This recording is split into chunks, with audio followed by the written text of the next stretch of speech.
ওকে।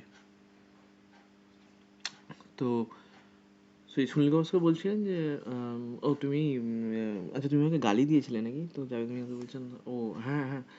তো বলছে ও আচ্ছা আমি তো বুঝতে পারিনি। তো সেখানে জাভেদ মিয়াঁ তো অবাক হয়ে গেছেন আর কি, যে বুঝতে পারিনি মানে সবাই মিলে এত গালাগালি করা হয়েছিল, স্লেজিং করা হয়েছিল। তো সেই তখন জাভেদ মিয়াঁ বুঝতে পেরেছিলেন আর কি, যে কী লেভেলে কনসেন্ট্রেশন নিয়ে সুনীল গাভাস্কর ব্যাটিং করছিলেন, যে এইরকম স্লেজিং এরকম ওরা যখন পাশাপাশি থেকে গালি দিয়ে গেছে উনি উনি কিছু শোনেনি। তো এইরকম লেভেল অফ কনসেন্ট্রেশন এগুলো থেকে আমাদের শিখে নিতে হবে। এবং এইরকম যারা যারা নর্মালের থেকে একটু ওপরে আর কি, তা ওনাদেরকেই তো আমরা গড হিসাবে ভাববো না, সেই ওয়ান রিজন অ্যাভাব, এইরকম ব্যাপারটা আর কি। তো সচিনের কথা বললাম, সিমিলারলি অমিতাভ বচ্চনের যে স্টোরিটা বলছিলাম, যে উনি তো পৌঁছে গেছেন এবং সেদিনকে যে শুটিংটা ছিল তো উনি একটা কোট পরে অমিতাভ বচ্চনের সিনটাতে ছিলেন আর কি, একটা কোট পরে। বাট কোট পরলে তো ডেফিনেটলি গরম লাগে, কিন্তু সেটা গরমকালই হচ্ছিল। এবং সেদিনকে সামহাও কিছু লোডশেডিং বা কিছুর জন্য পাওয়ার ছিল না আর কি। তো এটা অনেকদিন আগে, তখন অত এসি টেসি ছিল কিনা অত জানি না। যাই হোক, মোট কথা উনি গরমের মধ্যেই বসেছিলেন, মানে ফ্যান এসি কিছু ছিল না। তো প্রায় 2 ঘন্টা 2 বোধহয় ওয়েট করছিলেন, কারণ মানে যে কো অ্যাক্টাররা ছিলেন ওই সিনের, ওনারা টাইমে আসেন। তো 2 ঘন্টা পর প্রায় শুটিং স্টার্ট হয়েছিল। তো ধরলাম 10টায় এসেছিলেন, 12টার সময় শুটিং স্টার্ট হয়েছে, কিন্তু 10টা থেকে 12টা উনি ওই কোট পরেই বসেছিলেন। এবার সবাই ওনাকে তো পরে বলছেন যে আপনি মানে এই উনি উনি অ্যাকচুয়ালি ওই সময়টাতে ওই ক্যারেক্টারের যে ডায়লগগুলো ওটাকে রিহার্স করছিলেন, আরও কী করে ভালো করে বলা যায় সেটা ট্রাই করছিলেন। এখন পরে যখন সবাই বলছেন যে আপনি তো কোটটা খুলে ফেলতে পারতেন, মানে এই গরমের মধ্যে কী করে এতক্ষণ বসেছিলেন, অমিতাভ বচ্চন বলছেন গরম, মানে কোথায় গরম আমি তো বুঝতে পারিনি। সবাই তখন অবাক হয়ে গেছেন। এখানেও সেম জিনিসটা, মানে তখন অমিতাভ বচ্চন এতটাই ওই চরিত্রের মধ্যে ঢুকে গিয়েছিলেন, ওর ডায়লগগুলো বারবার রিপিট করছেন, বা কী করে কোথায় দাঁড়াবেন, কীভাবে চাইবেন, কেমনভাবে অ্যাক্টিংটা করবেন, সেইটার দিকে ওনার এমন কনসেন্ট্রেশন যে গরম কি উনি কোট পরে আছেন কি কারেন্ট নেই, ফ্যান চলছে না, এগুলো এগুলো জাস্ট ম্যাটারই করেনি। এগুলো কিন্তু দেখবি শঙ্খদীপ তুন তোদেরকে বলছি পার্টিকুলারলি, বাকি আমরা সবাই নিশ্চয়ই মানে এক্সপিরিয়েন্স করেছি লাইফে, যে আমরা যখন খুব চাপের মধ্যে বা খুব প্রেশারের মধ্যে কিছু হয়তো মানে এরকম যে এই পরীক্ষা লাস্ট মোমেন্টে এটা পড়তেই হবে এরকম আর কি, তখন হয়তো দেখবো মানে রাতের ঘুম উড়ে যায়, মানে ঘুম পাবেই না।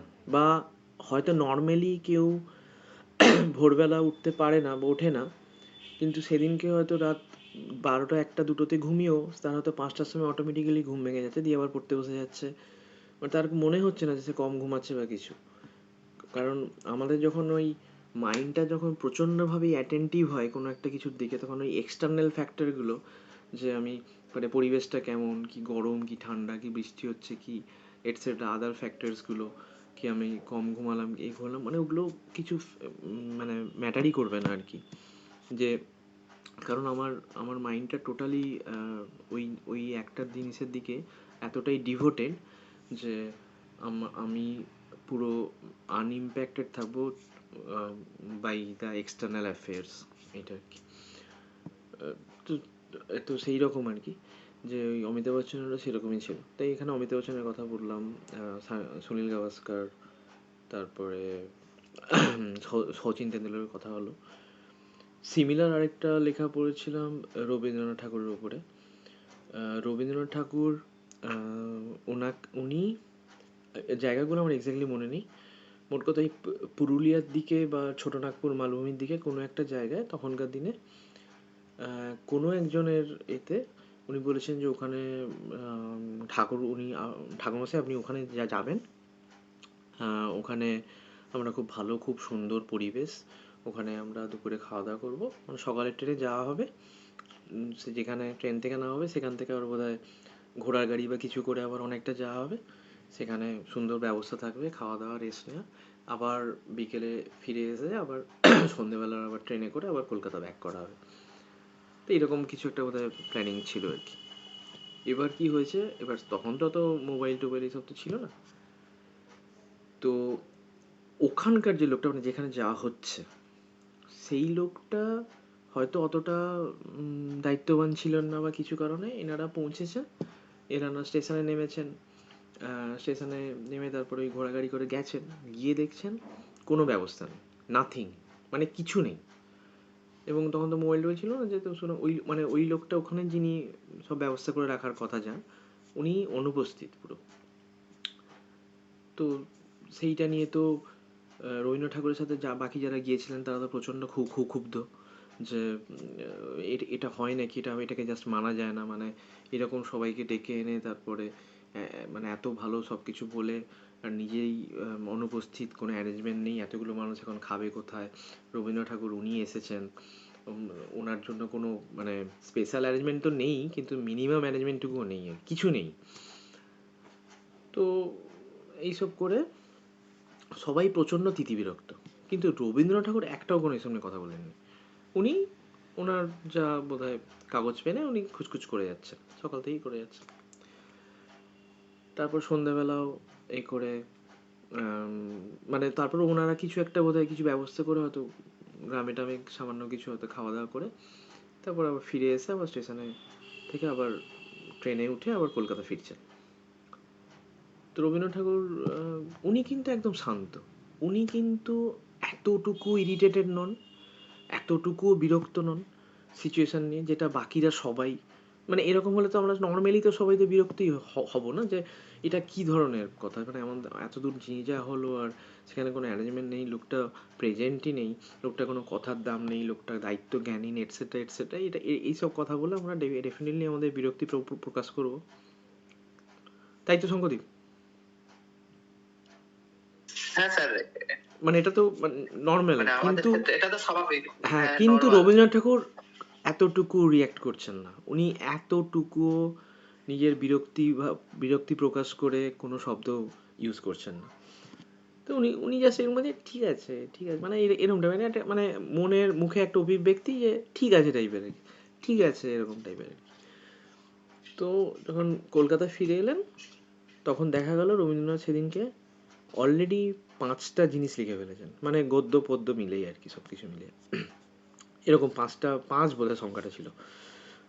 এরকম 5টা 6টা ওনার গদ্য পদ্য রচনা আর কি, মানে কিছু না কিছু হয় গদ্য নাহলে পদ্য বা এরকম কিছু লিখে ফেলেছেন। এবং ওনার মানে ভ্রমণ কাহিনীও তার মধ্যে একটা ছিল, যে এই যাওয়া আসা নিয়ে একটা একটা সুন্দর লেখা লিখে ফেলেছেন আর কি। এবং সেখানে কথাটা বলা হচ্ছে যে এটা কি করে সম্ভব হলো, বাকি যেখানে এই মানে তিতিবিরক্ত, কিন্তু উনি একটা কাম মাইন্ড নিয়ে, একটা মনের শান্তি নিয়ে, নিজের ক্রিয়েটিভিটি, নিজের সৃজনশীলতাকে কাজে লাগিয়ে সুন্দর করে লিখে গেছেন। ওনার তো কোনো অসুবিধা হয়নি, ওনার তো অসুবিধা হয়নি যে ওখানে কোনো খাওয়া দাওয়ার ব্যবস্থা ছিল না, ওনার তো অসুবিধা হয়নি ওখানে কোনো তাঁবুর ব্যবস্থা ছিল না, ওখানে কোনো রেস্ট নেওয়ার ব্যবস্থা ছিল না, ঠিকঠাক জলের ব্যবস্থা ছিল না, ওনার তো কিছুই অসুবিধা হয়নি, উনি তো তার মধ্যে যেমন অন্যান্য দিনগুলো কাটান সুন্দরভাবে গেছেন, বরঞ্চ মানে যা মানে ডেলি হয়তো ওরকম 4-5টা করে লিখতেন, তো সেরকমই সুন্দর লিখে গেছেন। তো এইখানেই কথাটা হচ্ছে, again that phrase we are using, যে ওয়ান রিজন অ্যাবাভ, মানে একটা লেভেল ওপরে আমাদের থেকে, মানে উনি জাস্ট মানে he was not allowing external affairs to control his emotion or reactions, or or or মানে উনি কিরকম ভাবে রিয়াক্ট করবেন এগুলো এক্সটার্নাল অ্যাফেয়ার কন্ট্রোল করবে, ওটা ওটা উনি দেননি। ওনার রিমোট উনি ওনার কাছেই রেখেছেন, ওনার রিমোট অন্যদের দেননি, যে অন্যরা এমন কিছু করবে তাতে উনি বিরক্ত হয়ে যাবেন না, বা কি মানে মানে ওনার ইমোশনের কন্ট্রোলকে নিজের হাতেই রেখেছেন। মানে এটাকে একটা বলে যে নিজের রিমোট নিজের হাতে রাখা আর কি। লাইনটা বলা হয়তো খুব সহজ, খুব simple, it is very difficult. Maximum কেসে আমরা আমাদের রিমোট আমাদের হাতে থাকে না, আমরা অন্যের অ্যাকশানে রিয়্যাক্ট করি, রিয়াকশান দিই, আমরা মানে সিচুয়েশানের দোহাই দিয়ে সিচুয়েশানের জন্য আমাদের মুড অফ হয়ে যায়, এটসেট্রা এটসেট্রা হয়ে যায়, হোয়ার এজ আমাদের emotion should have been control by only ourselves, only আমাদের দ্বারা। তো এটাকে বলা যায় নিজেদের রিমোট যদি আমরা নিজেরা রাখতে পারি তাহলে কিন্তু আমরা এই নেক্সট লেভেলগুলো আমরা অ্যাচিভ করতে পারবো। তো সেটার কিছু ওয়ে আউট আছে, সেটা হচ্ছে মানে কনসেন্ট্রেটিং পাওয়ার, যেটা আগের দিন আমরা আলোচনা করছি, আনডিভাইডেড কনসেন্ট্রেশন, এটসেট্রা এটসেট্রা। এগুলো এখানে আজকে এই কারণে আলোচনা হচ্ছে যে ওয়ান রিজন অ্যাবাভ, এইটাই যদি আজকে আমাদের ডিসকাশনের টপিকের মতো আমরা যদি বলি, সেইটার দিকে আমরা সবাই হয়তো পৌঁছাতে পারবো কি পারবো না, কিন্তু এগুলো অ্যাটলিস্ট জেনে রেখে যদি ট্রাই করতে পারি তাহলে কিন্তু আমরা কাজগুলো আমরা অন্য লেভেলে করতে পারবো। যেমন সচিন তেন্ডুলকর একটা অন্য লেভেলে ব্যাটিং করতেন, সুনীল গাভাস্কর একটা অন্য লেভেলে ব্যাটিং করতেন, তখন ওয়েস্ট ইন্ডিয়ান অ্যাটাকের এগেনস্টে ওরকম রান আর কেউ করতে পারেনি। সুনীল গাভাস্কর দেখেছেন যে ওদের এগেনস্টেও ডাবল সেঞ্চুরি করা যায় এরকম। তো তেমনি অমিতাভ বচ্চনও তাই, মানে একটা অন্য লেভেলে অ্যাক্টিং করেছেন। তারপরে এই রবীন্দ্রনাথ ঠাকুরের কথা তো আর মানে আমাদের তো বলার কোনো ধৃষ্টতা মানে দেখানো উচিত নয় আমাদের। তো সেই রকম আর কি। বা আরও যারা মহর্ষিরা যারা আছেন, যারা মহৎ ব্যক্তিরা যারা এসছেন, তারা কিন্তু সবাই কিন্তু ওয়ান রিজন অ্যাবাভ। এবং আমাদের কালচারে আমরা সবাইকেই কিন্তু এই রকম মানুষদেরকে আমরা বলি না যে ভগবানের মতো ব্যাটিং করেছেন, ভগবানের মতো লিখেছেন, ভগবানের মতো অ্যাক্টিং করেছে, এরকম মানে আমাদের কাছে ভগবান বা গড মানে এই ওয়ান মানব, কিন্তু ওয়ান রিজন অ্যাবাভ। সেইখানেই বোধহয় এই রামচন্দ্র, যেটা রামের মহত্বটাও একটু স্টাডি করছিলাম, যে রামও ওই রকমই ছিলেন, যে ওয়ান রিজন অ্যাবাভ। যে উনি কিন্তু সিচুয়েশনের দোহাই দিয়ে পালিয়ে যাননি, উনি কিন্তু একদম রাজপুত্র ছিলেন। সমস্ত রাজসিক ব্যাপার স্যাপার ছেড়ে, ভোগের লোভ সোভ ছেড়ে সব কিন্তু উনি জাস্ট বাবার কথার মতো রেখে উনি কিন্তু বনবাসে চলে যান, সমস্ত কিছু ত্যাগ করে দিয়ে। মানে এগুলোর মায়া ওনার ছিল না। উনি যুদ্ধক্ষেত্রে কিন্তু একদম সৎভাবে, যেটা যুদ্ধের নীতি হয় কি, সেইগুলো মেনেই যুদ্ধ করেছেন। ওনার যা করা উচিত সেগুলোই করেছেন। এবং ফিরে আসার পরও, এবং যেটাকে আমরা বলি আর কি, আমরা চট করে একটা ফ্রেজ ইউজ করি যে রাম রাজত্ব চলছে, রাম রাজত্ব। রাম রাজত্ব মানে কথাটা হচ্ছে যে যে যে সময় মানে সবাই খুশিতে আছে, সবাই ভালো আছে এরকম। এবং রামচন্দ্র তো রাজা ছিলেন না, উনি ছিলেন রাজর্ষি। রাজা প্লাস ঋষি। রাজর্ষি কাকে বলা হয় না, রাজা তো হবেনি, আর ঋষি, রাজর্ষি মানে হচ্ছে যে উনি প্রজাদেরও সব ভালো মন্দ, মানে ওনাদের সবাইকে, প্রজাদের খুশির ব্যাপারটাও পুরো দেখবেন যাতে সবাই ভালোভাবে থাকে। শাসক হবেন না খালি, উনি বরঞ্চ প্রজাদের দেখভাল করবেন আর কি। তো সেই রকম ব্যাপারগুলো, এবং সেটা রামচন্দ্র এত ভালোভাবে ডেমনস্ট্রেট করেছিলেন বা এত ভালোভাবে করতে পেরেছিলেন, যার জন্য রামচন্দ্রের সময়টা যদি মোটামুটি 5,000 খ্রিস্ট জন্মের 5,000 বছর আগের ধরা হয়, তার থেকে আর এখন মানে এখন থেকে অ্যাটলিস্ট 7,000, মোটামুটি 7,000 বছর আগের একজন মানুষের ঘটনা নিয়ে আমরা এখনো আলোচনা করি। তার কারণ হচ্ছে হি ওয়াজ ওয়ান রিজন অ্যাবাভ, এটাই আর কি। এবং সেটাতেই আমাদের কালচারে এইসব মানুষদেরকেই গডের মতো করে আমরা আমাদের মনে আমাদের যে ছবিটা আঁকি গডের মতো করে। সচিনকে যেমন ক্রিকেটের গড বলা হয়, গাভাস্করকে বলা হয়, বা এরকম আর কি, যে বাকি ব্লা ব্লা বা আরও অনেক এক্সাম্পলস আছে, এবং সেখান থেকে কিন্তু আমাদের শিখে নিতে হবে, এইটাই আর কি। এবং এখানে ওই আমি কথাটা বলা শুরু করেছিলাম ওই সাদগুরুর ভিডিওটা থেকে। সাদগুরুর ভিডিওতে উনি বলছিলেন যে এই এরকম আমাদের চারিদিকে অনেকেই আছেন এই ওয়ান রিজন অ্যাবাভ আর কি, এবং সেখানে তার মধ্যে রামচন্দ্র একজন এরকম। এবং ডেফিনেটলি এটার মধ্যে অন্য কিছু যদি বিতর্কে, কোনো রকম বিতর্কে যাওয়ার দরকার নেই, but we should give him the respect he deserves, এটাই ওনার মানে আমাদের। অন্য কিছু আমি রামচন্দ্র রাজর্ষি হিসাবে কীভাবে উনি রাজ্য পরিচালনা করেছেন, বা পার্সোনাল ব্যক্তিগত জীবনেও সিচুয়েশানগুলোতে কেমন রেসপন্ড করেছেন, সেগুলোকে যদি আমরা অ্যানালিসিস করি, সেখান থেকেও তো আমরা অনেক কিছু শিখতে পারবো এইরকম। তো এই কথাগুলো, আমি রামের কথাটা এই কারণে বললাম, আমাদের জাস্ট এই সপ্তাহেই অযোধ্যায় রাম মন্দির, রামলালার মূর্তিতে প্রাণ প্রতিষ্ঠা হয়েছে।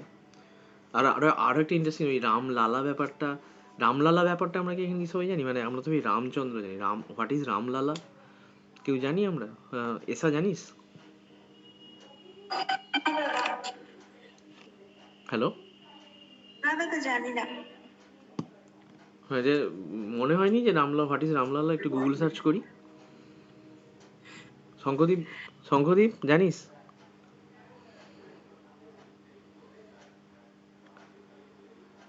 না স্যার, পুরোটা মানে পুরোটা স্যার জানি না। পুরোটা মানে স্যার যেটুকু জানি বলতে স্যার, ওই যে 1500 খ্রিস্টাব্দের দিকে মানে ওখানে তো স্যার মন্দির ছিল, তারপর স্যার বাবরি মসজিদ হলো। হ্যাঁ, ওখানে স্যার মানে রামচন্দ্রের ছিল, কিন্তু প্রাণ প্রতিষ্ঠা মানে এই জিনিসটা জানি না। না না, সেটা তো তুই তো বলছিস, সেটা সেটা তো হিস্ট্রি, কবে মসজিদটা হয়েছিল সেগুলো তো অন্য কথা, কিন্তু এই রামলালাটা হচ্ছে মানে ওখানে প্রতিষ্ঠা হয়েছে। রামলালা মানে হচ্ছে বাচ্চা রাম, যেমন আমাদের এমনি তো ছেলেদেরকে বাড়িতে আমরা বাবু বলি, তো বাচ্চা ছেলেকে আমরা বাবুসোনা বলি, তাই তো? হ্যাঁ বাবুসোনা হ্যাঁ বলি তো। সেই রামচন্দ্র হ্যাঁ মানে রাম নাম অ্যাকচুয়ালি, কিন্তু এই বাচ্চা যখন ছিলেন, তো এই বাচ্চা ছেলের নামটা হচ্ছে রামলালা, এরকম আর কি। তো এইখানে রাম, ওই যে মূর্তিটাও দেখবি যে এটা কিন্তু বাচ্চা ছেলের মূর্তি, মানে বড় কোনো পূর্ণবয়স্ক পুরুষের মূর্তি কিন্তু ওটা নয়। একটা ছোট্ট করে একটা বাচ্চা ছেলে যেমন দাঁড়িয়ে আছে, মানে এটা এটা তো দেখ, খেয়াল করেছিস মূর্তিটা কিন্তু একটা বাচ্চার মূর্তি। হ্যাঁ, তো ওই জন্য বাচ্চা ওটা ছেলের ওটা মতো, হ্যাঁ। কিন্তু রামলালার মূর্তি। উনি কিন্তু তখনও মানে বড় হয়ে শ্রীরামচন্দ্র হননি আর কি। ওই জন্য দেখবি রামলালা টার্মটা ইউজ হচ্ছে আর কি। এবার কেন প্রাপ্তবয়স্ক রামচন্দ্রের মূর্তি নয়, কেন রামলালার মূর্তি, সেইটা জানি না। হয়তো সেটা হয়তো আগের আগের মন্দির হয়তো ওরকমই ছিল এরকম, কিন্তু ওইটাই রামলালা আর কি, ওই জন্য বাচ্চাদের মূর্তি। যাই হোক, আর আরো কিছু নোট আছে, বাকি কারোর কিছু শেয়ার করা থাকলে করতে পারিস। দয়ালদা যদি শেয়ার করতে চান কিছু, আমি দেখে নিই একবার নোটগুলো, আমার তো প্রচুর নোট নেওয়া ছিল।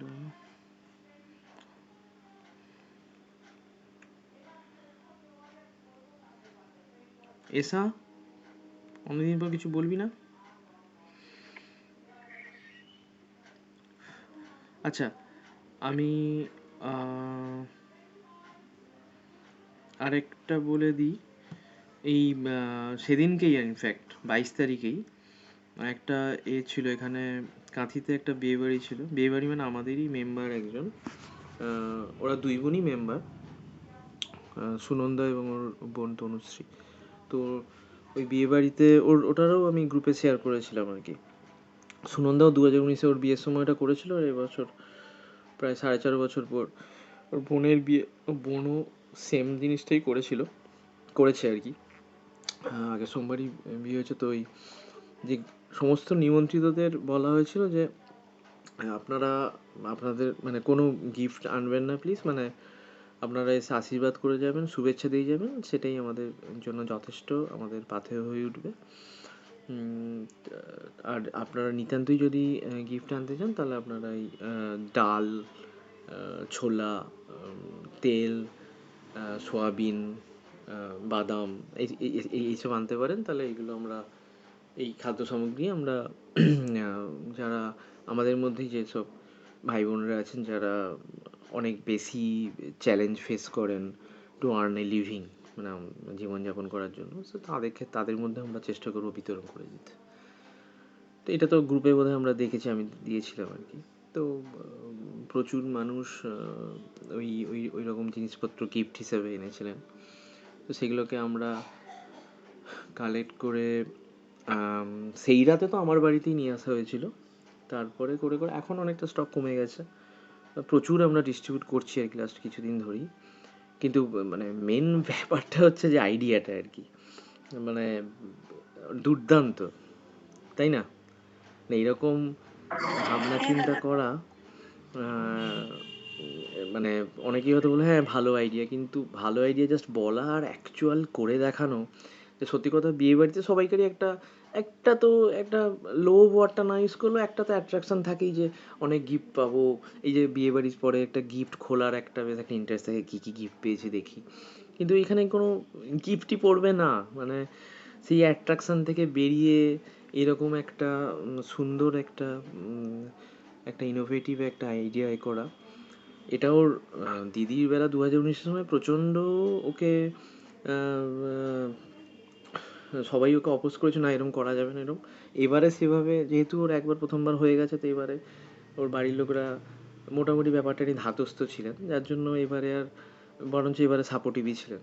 কিন্তু সেবারে অনেক অপোজ করে সেই সময় আমি গিয়ে কিছুটা মানে আমাকে বলছেন যে অভিষেক দা তুমি সাপোর্ট করছো তো? আমি হ্যাঁ অবশ্যই আমরা তো সাপোর্ট করবোই। তো যাই হোক ও জোর করেই করিয়েছিল।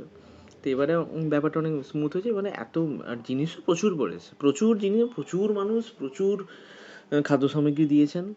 তো সেগুলো আমরা যখন দিচ্ছি অনেকের ডেফিনেটলি অনেক একটু হলেও অসুবিধা কমাতে পারছি, এবং অনেক মানুষকে আমরা ডিস্ট্রিবিউশন করছি।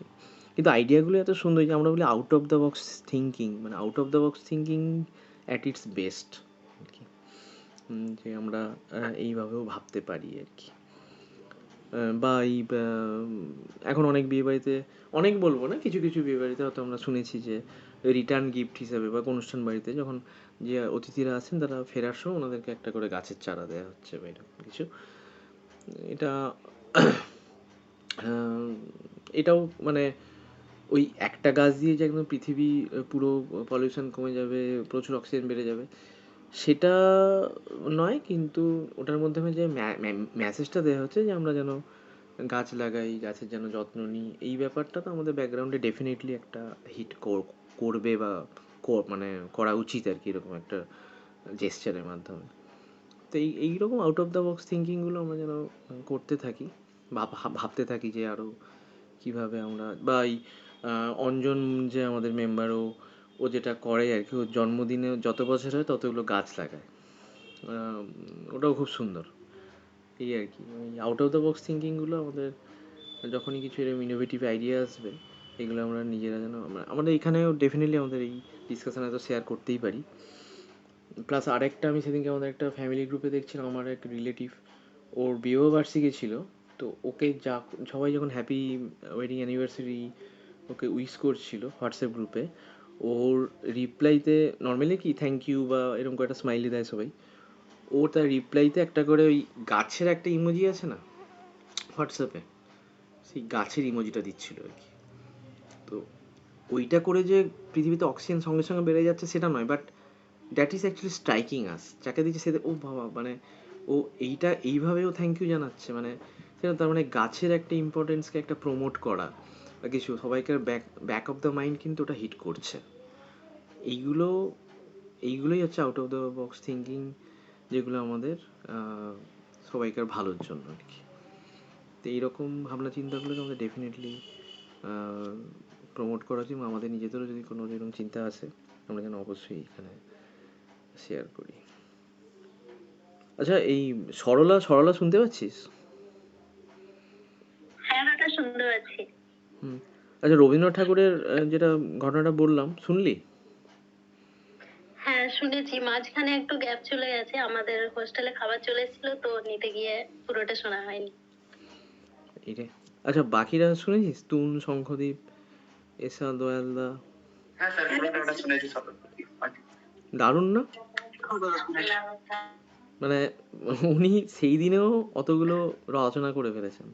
সেটা হচ্ছে যে if we can keep our calm with us, if we do not give our remote to anyone else, just keep our remote with us only, তাহলে কিন্তু এগুলো আমরা করতে পারবো আর কি। ঠিক আছে, আমরা কীরকম থাকবো সেটা আমাদের কন্ট্রোলে থাকবে। আমাকে কেউ গালাগালি দিল বলে আমি সঙ্গে সঙ্গে রিপ্লাইতে গালাগালি দিই না, আমার আনন্দ, আমাদের আনন্দ আমাদের হাতে। আমরা আমাদের ছন্দে, জাগরণের ছন্দে, সবাইকে ভালো রাখার আনন্দে আমরা বাঁচবো। তাতে কেউ গালাগালি দিবে, তাতেও আমরা স্মাইলই করবো, আমাদের কোনো রিয়্যাক্ট করার দরকার নেই, চুপচাপ চলে যাবো, আমি আমার পরের কাজে চলে যাবো। কে কী ভাবলো, কে কী করলো, ওইটা যেন আমাদেরকে কন্ট্রোল না করে। এবার ডেফিনেটলি ভালো ভালো যেগুলো ঘটনা ঘটছে চারিদিকে, সেগুলো থেকে আমরা শিখে নিতে চেষ্টা করবো। এই করে নিজেদেরকে আমরা মানুষ হিসাবে ওই one level up, one realm above, সেই হিসাবে আমরা নিয়ে যাওয়ার চেষ্টা করবো। সেটার মধ্যেই মানে এই মানব জীবনের সার্থকতা খুঁজে পাবো, আর ওই আনন্দটা খুঁজে পাবো, যে অলওয়েজ ওই মাইন্ডসেটটা রাখা, যে অন্য কারোর যদি আমরা অসুবিধা কমাতে পারি, অন্য কারোর জন্য আমরা কাজে আসতে পারি। এই যে এবং কত মানুষ সৎ হন, আমরা যে প্রথমে যে আলোচনাটা করছেন, যে ওই যে ফ্যামিলিটা, কি অবস্থার মধ্যে, অথচ আমি বারবার বলা সত্ত্বেও উনি খালি বলছেন হ্যাঁ ঠিক আছে 500 টাকাই পাঠাবেন, মানে উনি কিন্তু একবারও বলছেন না 1000 দেবেন 2000 দেবেন বা আরও কিছু বেশি, উনি কিন্তু 500 টাকাই চেয়েছেন খালি। তো যাই হোক, এইগুলো থেকে আমাদের শিখে নিতে হবে যে যত কঠিন পরিস্থিতি হোক না কেন, যাই হোক না কেন, আমরা কিন্তু এই সততা থেকে যেন না সরি, আমরা যেন আমাদের বেসিক্সগুলো ঠিক রাখি, অনেস্টি, লয়্যালটি, এগুলো। আচ্ছা, এই 12 ফেল সিনেমাটা আমাদের মধ্যে কে কে দেখেছি? আমি দেখেছি, হ্যাঁ স্যার দেখেছি। আমি দেখেছি, শঙ্করদীপ দেখেছে, এসা দেখেছে, আর কে দেখেছে? আমি দেখেছি দাদা। আচ্ছা, দয়ালদা, সরলা, সরলা দাদা আমি শুধু ট্রেলার দেখেছি। না, সিনেমাটা দেখে নিস, ইউটিউবে অ্যাভেলেবেল আছে, দুম করে কোন দিন চলে যাবে, তার আগে দেখে নিতে পারিস। তো ওখানে ওই লাস্টে যখন ওই ইন্টারভিউটা ঢুকছে, শঙ্করদীপ মনে আছে যে ওই পিয়নটা বলছে হ্যাঁ যে স্যার, হ্যাঁ। বলবে না যে তুমি ফেল করেছিলে, বলবে যে বলবে যে দাদু মারা গেছিল বা দিদা মারা গেছিল ওই জন্য দাদু মারা গেছে, হ্যাঁ। এরকম কিছু একটা, মানে একটা কারণ একটা তৈরি করবে আর কি, বলবে। তো এরকম সিচুয়েশনগুলো আমাদের প্রত্যেকের লাইফেই অলরেডি এসেছে বা আসবে বা হ্যাঁ আসছে। এসেছে। তখনও কিন্তু আমরা যেন ওই বেসিক্স থেকে না সরি। ও কিন্তু ভিতরে বলেনি ওই কারণ, ও সত্যি কথাই বলেছে, না আমি 12 ফেলই ছিলাম, আমি টুকলি বন্ধে ফেল পাস করতে পারিনি, পরের বছর 3rd ডিভিশন পেয়েছিলাম, কারণ আমি বাকিরা সবাই 1st ডিভিশন পেয়েছিল টুকলি করে, আমি 3rd ডিভিশন পেয়েছিলাম, আমি অনেস্টলি পরীক্ষা দিয়েছিলাম, তখন আমি বুঝেছিলাম অনেস্টলি পরীক্ষা দিয়ে 3rd ডিভিশন পাওয়া টুকলি করে 1st ডিভিশন করার থেকে অনেক বেশি আনন্দের। এটা ও কিন্তু এটা বলেছিল, ও কিন্তু পিওনের কথা শুনে কিন্তু কিন্তু এগুলো আমার অনেক সময় হয়ে যায় যে একটা একটা মিথ্যে কথা বললে বোধহয় চাকরিটা হয়ে যাবে, একটা মিথ্যে কথা বললে বোধহয় এই প্রমোশনটা হয়ে যাবে, একটা মিথ্যে কথা বললে বোধহয় এইটা কিছু একটা হয়ে যাবে। এগুলো এইসব সিচুয়েশন আমাদের মধ্যে আসে আমাদের সামনে, সেই সময়ও আমরা যেন ওই আমাদের বেসিক্স থেকে না সরে যাই, সেখানেই তো আমাদের চারিত্রিক দৃঢ়তার প্রকাশ হবে, আমরা যদি ওটা মানতে, সেই সময়ও ওই ক্ষণিকের, বলে না ক্ষণিকের দুর্বলতা বলে না, ওই ওইটুকু সময় একটু আমরা দুর্বল হয়ে পড়েছিলাম হয়তো, না সেটাও যেন আমরা না হই, আমাদের চারিত্রিক দৃঢ়তাকে যেন আমরা ধরে রাখতে পারি, তার রিওয়ার্ড থাকবে। ওই ছেলেটা কিন্তু আলটিমেটলি চাকরিটা পেলো। এবং আরও একটা ডায়লগ আমি যদিও পরের মিটিংয়ে আবার রিপিট করবো। আচ্ছা, আজকে এখন রেকর্ডিংটা বন্ধ করি, তারপর আমি বলছি ওটা, যেহেতু পরে মিটিংয়ে বলবো।